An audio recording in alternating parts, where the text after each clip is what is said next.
ওই উঠছে।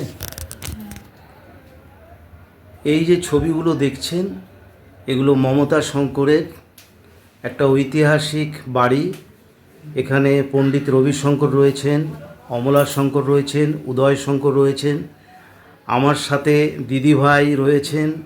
এই যে এখানে দিদিভাই অনেকটা সময় আমাকে দিয়েছেন, এইখানেও অনেক ছবি উনি দেখাচ্ছেন। এগুলো একটা ইতিহাস। এই যে পুরো ছবিটা দিদিভাইয়ের। আপনি তো এইখানটাই বসেন দিদিভাই। সবচেয়ে বড় ইতিহাস হচ্ছে এইটা, সত্য সাই বাবার সঙ্গে আচ্ছা আমার ছবি। আচ্ছা আচ্ছা, খুব এইটা সবচেয়ে বড় ইতিহাস। আচ্ছা,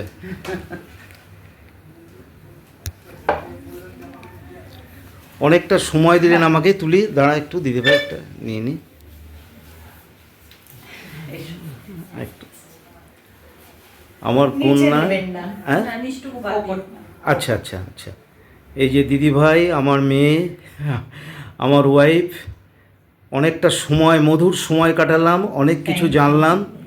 নমস্কার। এটা কাটবো কোথায়?